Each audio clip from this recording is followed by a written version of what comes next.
maestro Leopoldo Santos. Sí, pues tú sigues aquí. Leopoldo Santos, sí, él es.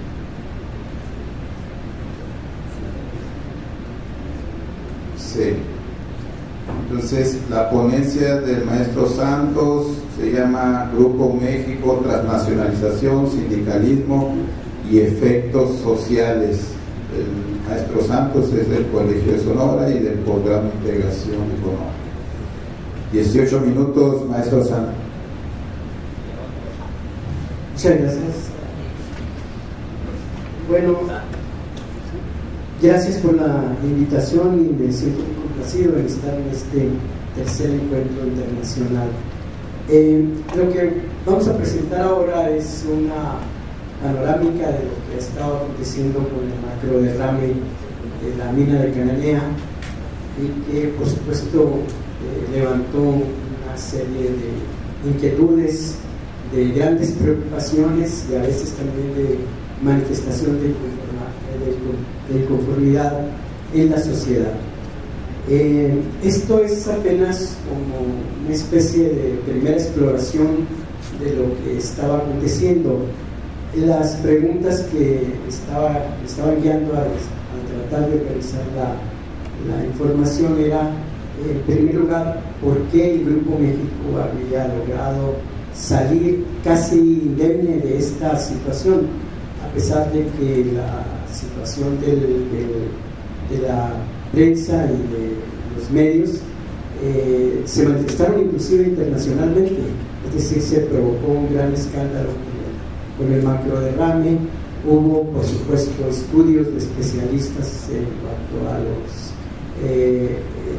las sustancias y los metales que se habían desparramado, que habían llegado al río Sonora, y todo eso apuntaba a que probablemente hubiera cuando menos una suspensión temporal de las actividades de la mina mientras no se pudiera garantizar la seguridad de que no iban a ocurrir nuevos derrames. Pero no fue así. Entonces esta es una de las preguntas que dio esta cuestión. Y en esto, bueno, pues empecé a recabar información que no estaba precisamente en la prensa o esposada de una manera muy simple, muy elemental. Y lo que fui descubriendo es que el macroderrame era pues como una parte solamente de algo mucho más profundo, de algo que estaba más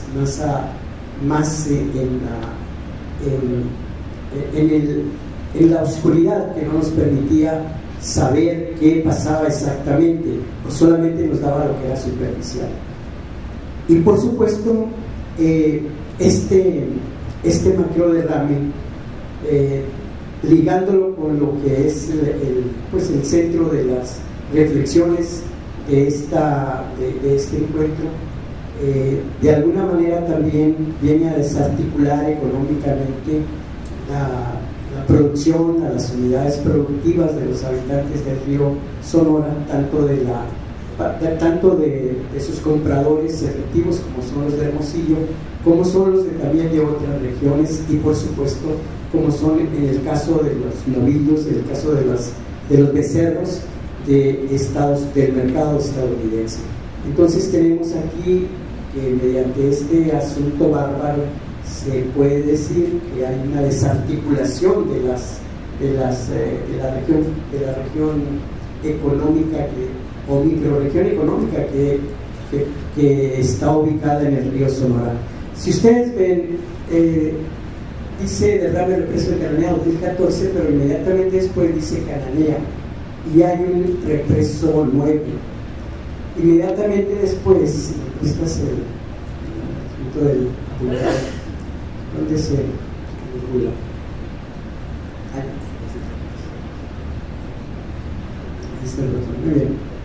Entonces, este es el represo nuevo, le llaman así porque pues tiene solamente algunos años, aunque ya desde el 2008 el sindicato trabajadores mineros había denunciado mediante oficio recibido por la Semarnat que habría la posibilidad de un derrame muy fuerte ahí, y bueno, pues todas las dependencias que estaban involucradas le dieron la vuelta a esta cuestión. Si ustedes ven esto que tratamos de dibujar aquí, esta línea, es precisamente un arroyo por donde se fue el flujo del derrame de sustancias tóxicas, y llega hasta el río Bacanuchi. Este es el río Bacanuchi, que prácticamente pues es un arroyo, y si ustedes se fijan, entonces va conectando con el río Sonora casi de forma inmediata, y va a llegar inclusive hasta la presa del Molinito y a la presa del Arroyo de Rodríguez. En realidad el río Sonora nace en Cananea, aquí exactamente en el ojo de Arballo. En algunos documentos encontré Arballo con B labial, con B grande, pero como yo lo he conocido siempre en el apellido de muchas personas de ahí de Cananea y de Agua Prieta, Arballo siempre va con B. Pero en fin, esta es una cuestión que dejo aquí asentada.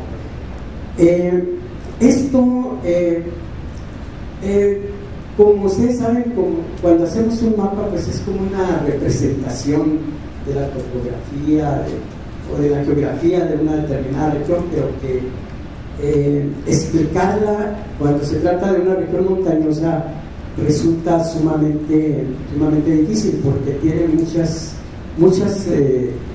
cuestiones de relieve que no se semejan a lo que es Hermosillo, que es horizontal, y la carretera de aquí a Nogales, o saliendo hacia Ciudad Obregón igualmente. En este caso hablamos de sierras tremendas que hay, y una de ellas es la Sierra del Alacrán. El Grupo México construye este nuevo represo aquí porque tiene intenciones de duplicar o triplicar la producción de cobre de Cananea, y entonces se ha lanzado precisamente sobre esta parte.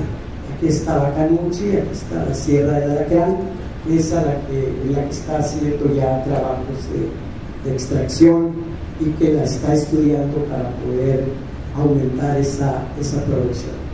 Vamos con el tiempo, voy a terminar. A los 5 minutos.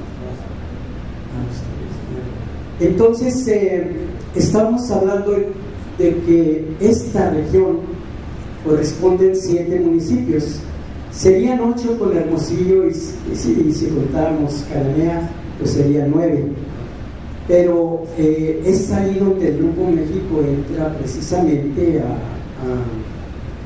a negociar con estos 7 municipios, y lo que podemos ver que lo que hay aquí es que se trató en efecto de un derrame que quiso ser ocultado en un principio. Podemos verlo aquí. Gracias. Se trató de ocultar esto. Si ustedes revisan la prensa de Hermosillo, el Imparcial, los funcionarios al principio negaban que hubiera habido esta cuestión, y que el derrame pues no significaba un peligro para la población, para la población del río Sonora, que son unos 23,000 o 24,000 habitantes, los 7 municipios que vimos en el otro cuadro, pero tampoco para los habitantes de Hermosillo. Sin embargo, mucho tiempo, unas semanas después, ya empezaron por la presión de la opinión pública a mostrar los registros que estaban llevando sobre lo que contenía este derrame. Y este derrame, bueno, pues tenía ácido sulfúrico, arsénico, entre otras sustancias, pero también metales pesados como el cadmio, manganeso, el zinc, mercurio y plomo, que pues cualquiera de los especialistas que en ese momento estuvo pendiente señalaba que en efecto eran de una peligrosidad muy grande para no solamente para la fauna y la flora de la región, sino también para los seres humanos. Si podemos ver la otra.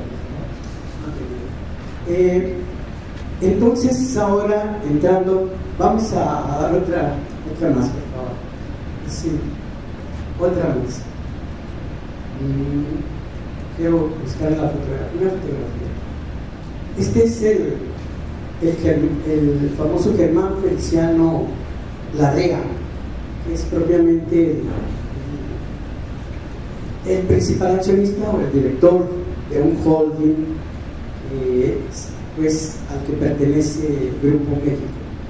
Muestro esta fotografía porque realmente es extraordinaria, por muchos años desde que él está como dueño de la mina de Cananea y la de Nacozari y bueno, y todas las demás que hay en la República Mexicana y no solamente aquí sino en otros países. No se conocía una fotografía de él sino hasta cuando viene este macro derrame y él tiene necesidad de ir a ver al presidente y ahí le toman una foto. Como ustedes lo pueden observar, su gesto no es tampoco muy amigable. Yo estaba en una manta grande que llevaron, muy grande por cierto. Esta foto aparece muy clara y decía yo, bueno, pues yo creo que de aquí tomaron copiaron algunos de los rasgos de ese personaje que sale con Batman, es el malo de la película, ¿cómo se llama? El Guasón, precisamente. Y sí, vemos a este amigo, pero es muy perverso en todas sus cuestiones. Pero más allá de la perversidad personal que ha mostrado, la pregunta es ¿por qué este grupo goza de tal impunidad? A pesar de todo ese escándalo que armamos los sonorenses, a pesar de todo lo que se internacionalmente, el Grupo México continuó con sus actividades, inclusive para que pudiera responder ante el Ministerio Público. Tocaron la puerta varias veces y los despidieron, y solamente hasta que fueron con la fuerza pública pudieron entrar ahí. Esto es quizá un ejemplo pero muy clarito, y a la gente se empezó a concientizar en eso, de cómo un grupo puede proceder igual como los enclaves de Green en Cananea en el siglo pasado. Es decir, aquí sí, si el enclave de Green no era completamente cerrado, claro que tampoco este lo es, pero sí es mucho más cerrado que el enclave de Green. Es decir, tienen un control policíaco sobre toda la zona de Cananea y de Nacozari. Pero entonces, ¿qué es el holding? Pues el holding es la forma de organización que se dan varias empresas, de tal manera que les permita la flexibilidad de tener acciones en el holding. Las direcciones tienen acciones de varias empresas y pueden venderlas de aquellas empresas débiles con mucho más facilidad y pueden realizar transacciones de diversa índole. El holding del Grupo México se llama American Mining Corporation y está situado en Arizona, aquí mismo, cerquita, y además ahí mismo controla tres minas de cobre, las tres, y son también grandes productoras, pero además no solamente está ahí, está también en Texas y en Tennessee.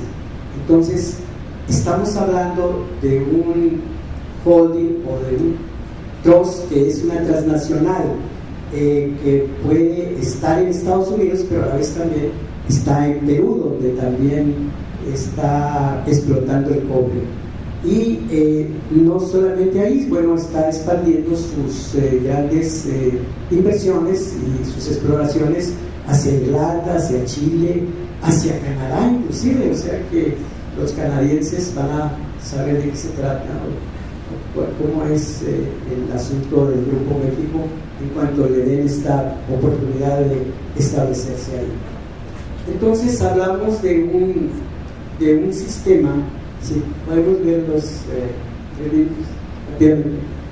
Podemos ver el de arriba, ¿sí? Más arriba. Esto es. Ahí la anterior.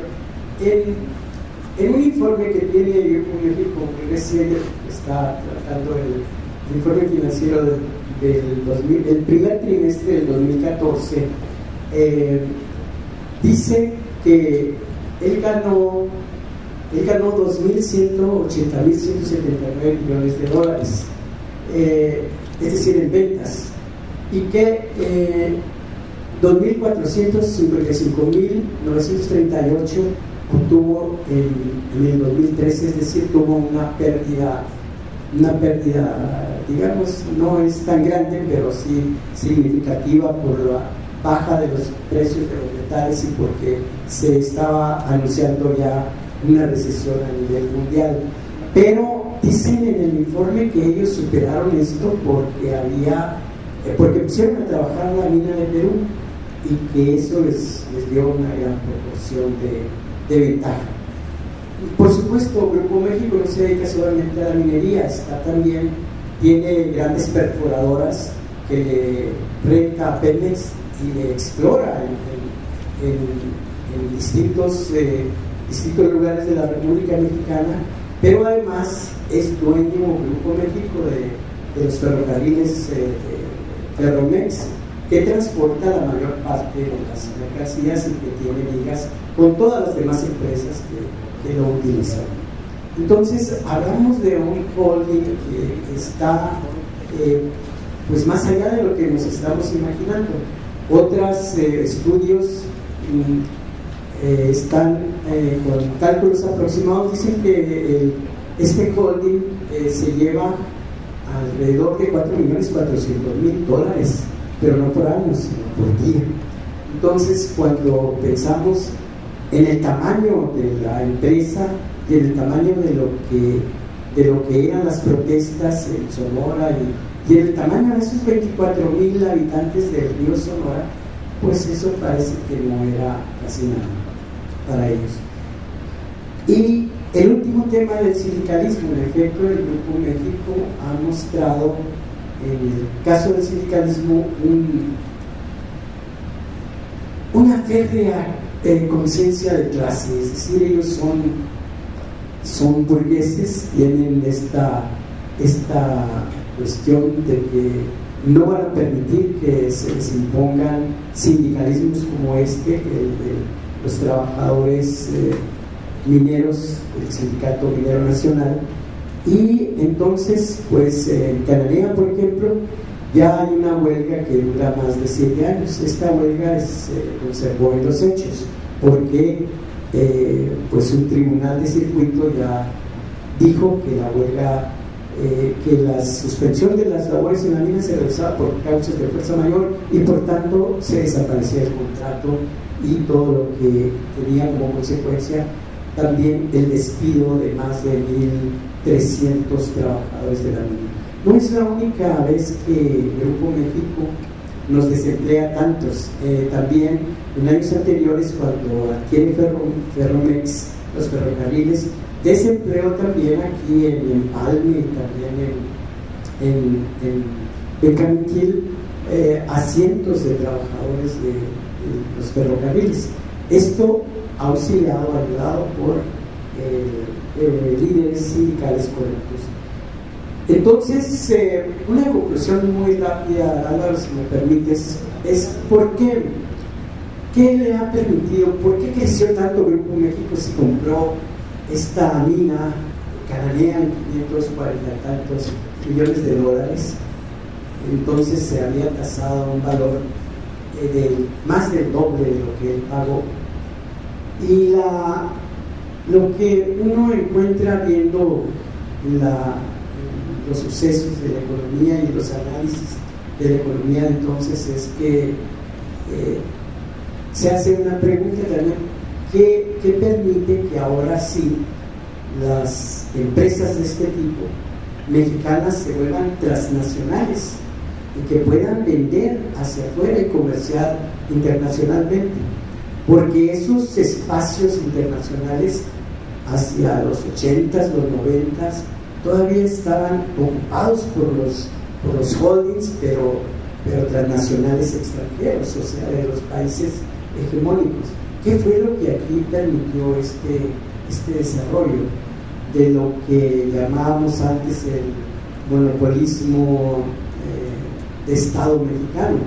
Es decir, de pronto estas empresas tienen un repunte en la época en la que precisamente el neoliberalismo entra y entra la globalización, y esto empuja mucho a grupos, por ejemplo, como el de la DEA, que aunque tenía unos antecedentes de generaciones en la minería, no había visto despuntar este tremendo desarrollo de miles de millones de dólares. Lo mismo ocurre con Televisa. Hoy es una gran exportadora de información, de productos de entretenimiento, etc. Y lo mismo ocurre, bueno, con otras empresas que están incidiendo en el mercado internacional.